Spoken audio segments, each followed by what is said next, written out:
జనవరి 1 అయితే చెబుతాం ఈ డైలాగ్, సేమ్ టు సేమ్ అంటారు కదా. క్రిస్మస్ రోజు చెప్తారు happy Christmas, same to you కదా, సేమ్ అనమాట. చెల్లించుదురుగాక, ఏం చెల్లించాలట? కృతజ్ఞతాస్తుతులు. దేనిని బట్టి? ఆయన చేసిన ఆశ్చర్య కార్యములను బట్టి, ఆయన కృపను బట్టి ఆయనకు కృతజ్ఞతాస్తుతులు చెల్లించుదురుగాక. దేవుని నామానికి మహిమ కలుగునుగాక. మరి ఇంతకీ దేన్ని బట్టి మనం కృతజ్ఞతలు చెల్లించవచ్చు? దేన్ని బట్టి చెల్లించవచ్చు? అసలు ఈ కూడిక యొక్క ఉద్దేశం ఏమిటి? దేవుడు ఈ సంవత్సరం అంతా కూడా మనలను ఏ విధంగా ఆయన కాచి కాపాడుకున్నాడో, ఏ విధంగా ఆయన కృపలో మనల్ని భద్రపరుచుకున్నాడో, ఏ విధంగా ఆయన ప్రేమలో తన ఒడిలో మనల్ని ఉంచుకున్నాడో, వాటన్నిటిని బట్టి ఈ సంవత్సరం ముగింపునకు ముందుగానే మనం ఏం చేస్తా ఉన్నాం? కృతజ్ఞతగా కూడికను పెట్టుకున్నాం. మనం ఒకసారి మన మనస్సుతోటి మనం మాట్లాడుకుందాం. ఏం మాట్లాడుకుందాం అని అంటే, ఆయన నీ జీవితంలో ఏ కార్యాలైతే చేశాడో ఒక్కసారిగా మనం జ్ఞాపకం చేసుకున్నాం. ఏ కార్యము చేయకుండా అయితే లేడు, అనేకమైనటువంటి కార్యాలు చేశాడు. ఒక్కసారి ఈ విధంగా ఆయన కార్యాలను పొందుకున్నటువంటి వారం అయితే దేవుని నామానికి మహిమ కలుగునుగాక. హల్లెలూయా, గట్టిగా హల్లెలూయా. ఏ కార్యాలు చేసి ఉంటాడండి ఆయన? చాలా అంటే ఒక్కొక్కరికి ఒక్కొక్కటి. తెలియగలరు నాకంటే అయితే ఒక్కొక్కరికి ఒక్కొక్కటి. ఇన్ని కార్యాలు చేశాడని చెబుతున్నారు కదా. ఎప్పుడన్నా ఇక్కడికొచ్చి నాకు ఈ కార్యం చేశాడని చెప్పారా? సంవత్సరం చివరి కాబట్టి కృతజ్ఞతగా అబ్బా ఏం హడావడి పండగ వాతావరణం. మరి ఇక్కడికి వచ్చి చెప్పడానికి ఏమైంది? ప్రతి ఆదివారం ఎంతమంది చెప్పచ్చు కదా? చాలా మంది చెప్పచ్చు. మనకి సిగ్గు, బిడియం చాలా ఉంటాయి, చాలా ఉంటాయి మనకి. సరిపోయినాయి. ఆయన చేసినటువంటి ఆశ్చర్య కార్యములో ఏం చేస్తూ వచ్చాడయ్యా ఆయన అంటే, ఎన్నోసార్లు మనం చెప్తా ఉంటాం, మరణం నుంచి కూడా తప్పించినటువంటి వాడు. కొన్ని సందర్భాలు అప్పుడు అంటాం, నేను అసలుకి ఈరోజు ఉండకూడదండి, నేను చనిపోవాలి, ఎందుకంటే ఒక పెద్ద యాక్సిడెంట్, ఒక పెద్ద ప్రమాదం నుంచి నేను తప్పించబడ్డాను, లేదా జరగబోయేటువంటి ఒక పెను ప్రమాదం నుంచి నేను తప్పించబడ్డాను అనేటువంటి దాఖలాలు ఎన్నో ఉన్నాయి. ఉదాహరణకు మన మధ్యలో ప్రవీణ్ అన్నట్టు మీకు తెలుసు, కొన్ని గాయాలయ్యాయి అంటే చాలా ప్రమాదాలు తప్పిస్తూ ఉంటాడు. నేను కూడా ఒక యాక్సిడెంట్ జరగాల్సి ఉండే, తప్పించిపోయింది. లేకపోతే ఈ రోజుకి గానా పార్టీ తెలుసు. గానా పార్టీ అంటే ఏంటి? గానా పార్టీ అంటే శవం దగ్గర కూర్చొని భక్తి పాటలు పాడుతుంటారు. అది అయిపోయేది ఈ పాటకల్లా. నా భార్యను పలకరిస్తూ ఉండేవాళ్ళు చాలా మంది వచ్చి, అమ్మ ఏం కాదు స్వరూపాలని మేము ఉన్నాంలే, అది ఎన్నో ధైర్యం మాటలు కదా. అవన్నీ మనకి దేవుడు తప్పిస్తూ వచ్చాడు.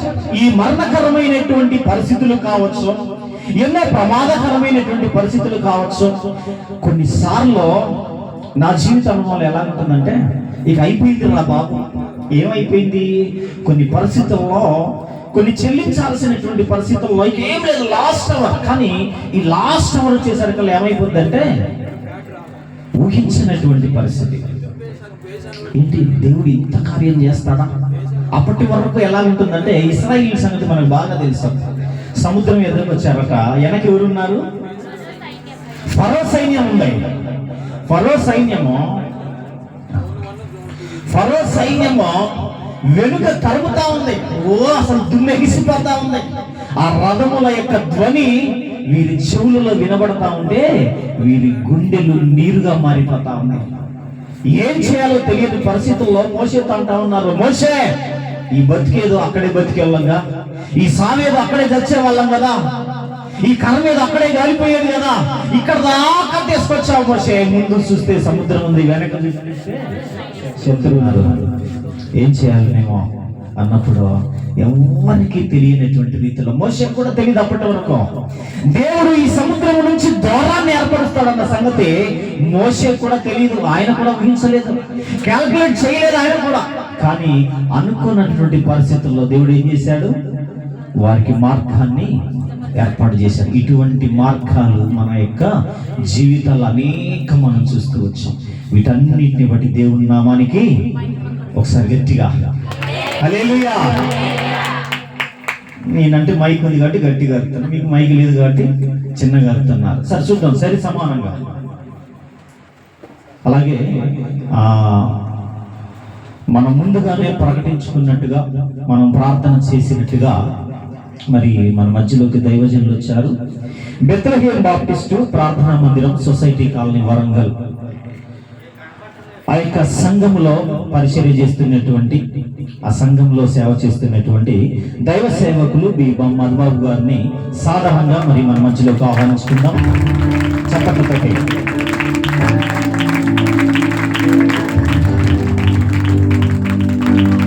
అలాగే ఆ సంఘం యొక్క ప్రెసిడెంట్ గారు డి బాబురావు గారిని కూడా మరి మన మధ్యలోకి సాధారణంగా ఆహ్వానిస్తున్నాం.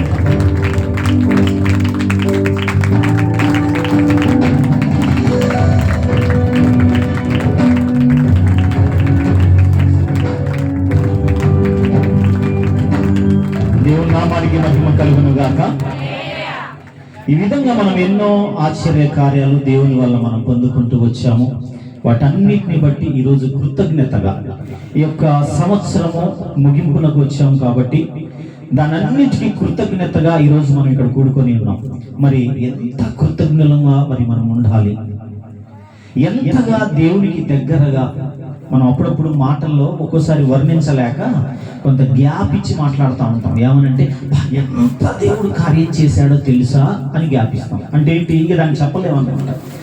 మరి అంతగా దేవుని కార్యాలు పొందుకున్నటువంటి మనము మరి దేవునికి ఎంత దగ్గరగా అవినావ భావ సంబంధాన్ని కలిగి ఉండాలి. ఏదో కృతజ్ఞత అంటే కూడుకున్నామండి, చప్పట్లు కొట్టామండి, పాటలు పాడామండి, వెళ్ళిపోయామండి, ఇది కాదు.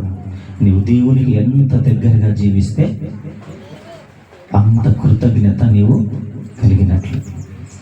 దేవునికి ఎంతగా నీ తరపున నీ బాధ్యతను నువ్వు నిర్వర్తించగలిగితే అంతగా నీవు దేవునికి కృతజ్ఞత ఆస్తుతులు చెల్లించినట్లు.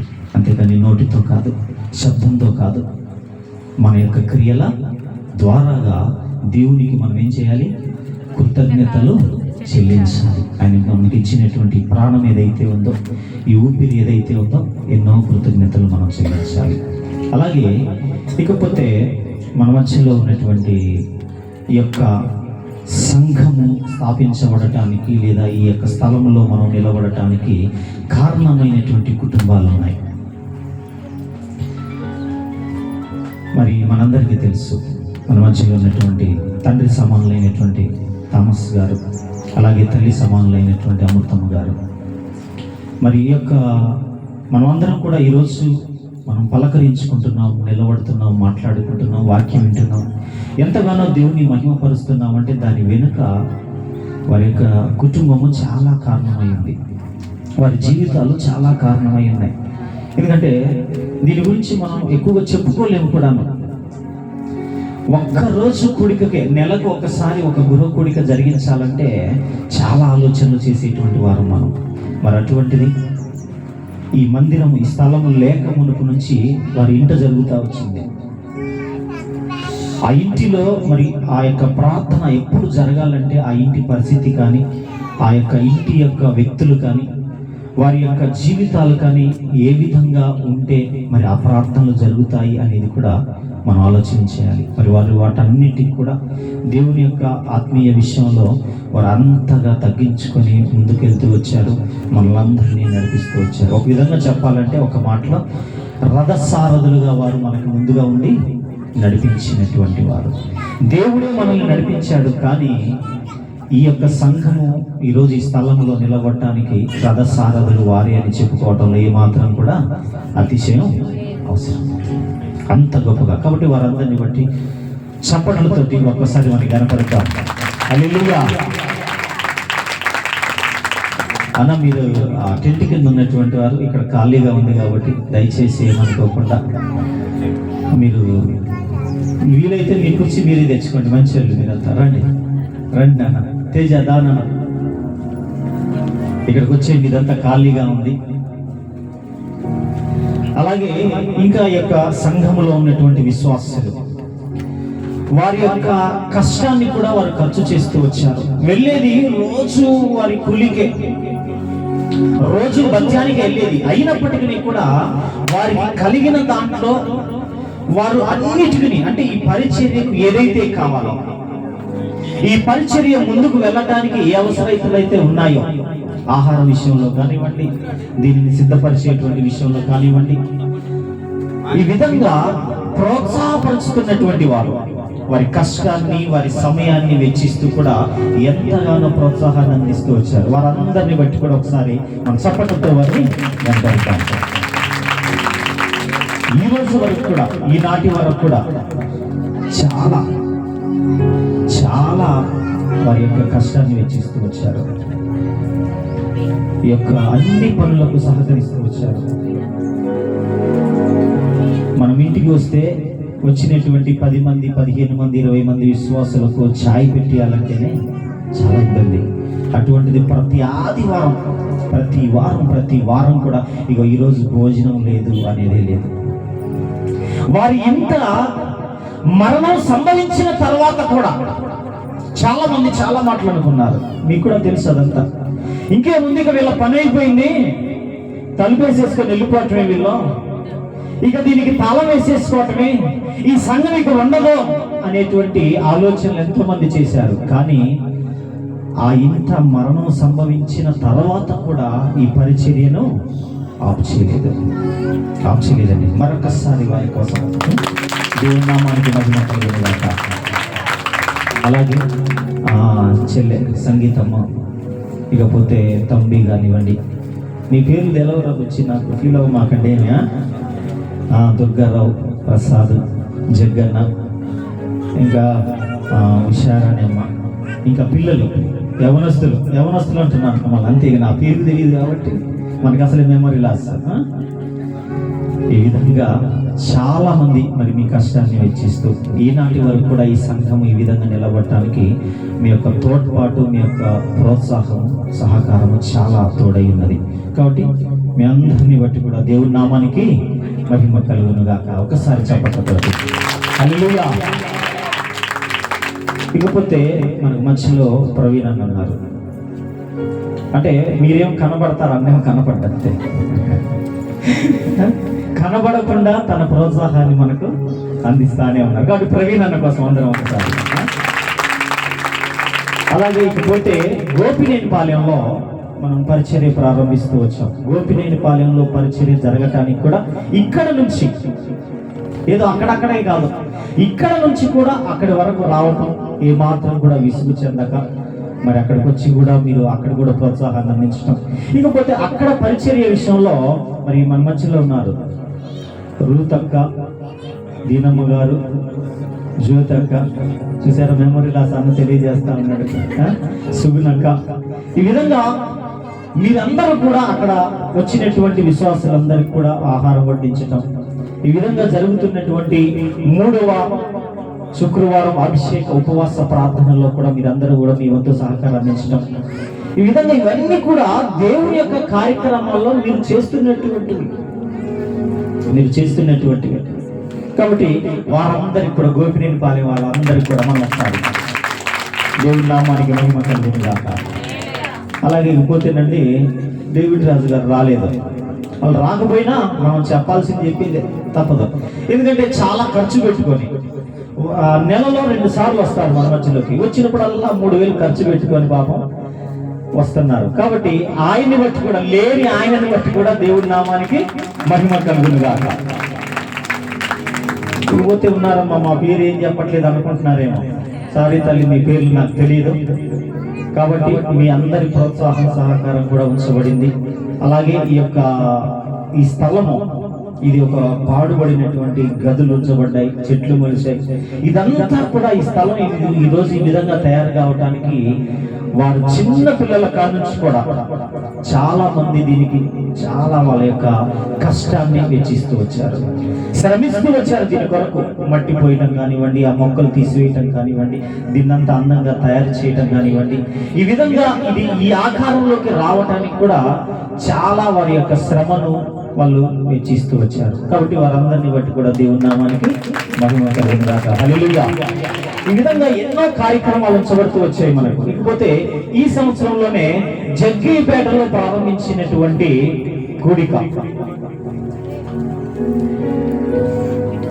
జగ్గయ్యపేటలో కూడా ఈ సంవత్సరం ప్రారంభించినటువంటి ఆరాధన. అయితే అది రోజు మార్చబడింది. గురువారం, ప్రతి గురువారం అన్నమాట. అక్కడ ప్రతి గురువారం సాయంత్రం 7 గంటలకు. ఇకపోతే ఇంకొకటి కూడా ఉందండి ఇందులో, కఠినమైన నియమం. ఏంటో తెలుసా? మొన్న పోయిన ఆదివారం నుంచే స్టార్ట్ అయింది. ఏంటిది? కృపా పిలుపు మినిస్ట్రీ వారి సమయ సూచక పట్టిక. దాంట్లో ఉంటాయి సమయాలు. 9:30 నుంచి 10:30 వరకు పాటలు, 10:30 నుంచి 11 గంటల వరకు ఆరాధన, 11 గంటల నుంచి 11:45 వరకు మొదటి ప్రసంగం, అక్కడ నుంచి మరొక 45 నిమిషాలు రెండో ప్రసంగం, ఆ తర్వాత మళ్ళా ఆరాధన, కానుకలు. ఈ విధంగా అంత సమయం దాంట్లో రాయబడింది. ఇప్పుడు ఎవరు చూసినా కూడా బోర్డుకి వెళ్ళి చూడాలి. ఇక ఊరికే టైంకి వెళ్ళి చూస్తారు, ఎప్పుడు వదిలి పెడతాడు మమ్మల్ని. అలా బోర్డుకి వెళ్ళి చూడాలా, మేము వచ్చామా లేదా ఈ టయానికి, ఆ టయానికే వదిలిపెట్టబడుతున్నాం కదా. ఈ విధంగా గురువారం, ప్రతి గురువారం కూడా జగ్గయ్యపేట ప్రాంతంలో మన ఇస్సాక్ గారి ఇంటికాడ అక్కడ ఆరాధన జరుగుతూ ఉంది. ఇకపోతే ఖమ్మంలో కూడా మరి ప్లానింగ్ ఉంది, అది ఇంకా దేవుడు దాన్ని తెలియచేయలేదు. అది కూడా సాధ్యమైతే ఈ నూతన సంవత్సరం నుంచి మరలా ప్రారంభించబడతా ఉంటుంది. ఇకపోతే ఈరోజు రాత్రి చాలా మంది కష్టపడ్డారు, 3 దాకా. కళ్ళు ఎవరెవరి ఎర్రగా ఎవరి కనపట్లే. ఎవరండి? లీడర్ సంగీతమ్మ గారు, టీచర్. సెట్టింగ్లలో అన్నింటిలో టీచరే, పాటలు పాడటంలో కానీ వెనక నిలబడి అన్ని నేర్పుతున్నారు. మీరు మైక్ కూడా తీసుకోవట్లేదు. ఇకపోతే దుర్గారావన్న కానివ్వండి, తమ్మి కానివ్వండి, జగ్గారావన్న, ప్రసాద్, చిన్నపిల్లలందరూ కూడా మరి వీరందరిని బట్టి దేవుని నామానికి ఒకసారి కనపడదాం, గట్టి చెప్పండి కూడా. ఇంకోటి మా స్వరూపారాని చాలా కష్టపడ్డది, సమయానికి వస్తుంది కదా, రావాలని అంటున్నాను. సరే, ఓకే. మరి మన మధ్యలో ఉన్నటువంటి దైవజనులు డి మధుబాబు గారు మరి మన వాక్యాన్ని మరి మన మధ్యలో అందించాలని చాలా కాలం నుంచి ప్రార్థన కూడా మనం చేస్తా ఉన్నాం. ఎంతమంది దేవుడు నాతో మాట్లాడాలని అనుకున్నారో, ఎవరి చేత? మధుబాబు గారి చేత. అవునా? ప్రార్థన చేశాం. అలా అనుకున్న వాళ్ళందరం ఒకసారి హల్లెలూయా చెప్తామా? హల్లెలూయా. ఎంతమంది అనుకున్నారా? దేవుడి నామానికి మహిమ కలుగును గాక. అయితే దేవుడు మనందరితో మాట్లాడును గాక. ఓకే, మరి యొక్క సందర్భంలో, మరి యొక్క సమయంలో, మరి యొక్క సమయాన్ని మరి మన మధ్యలో ఉన్నటువంటి బెత్లెహేము బాప్టిస్టు ప్రార్థనా మందిరం, సొసైటీ కాలనీ, వరంగల్ దైవ సేవకులైనటువంటి బి మధుబాబు గారికి మరి యొక్క సమయాన్ని మనం అందిస్తున్నాం. వారందరూ మన మధ్యలో వాక్యాన్ని అందిస్తున్నాం. ఒకసారి చప్పట్లతో కనపడతాం.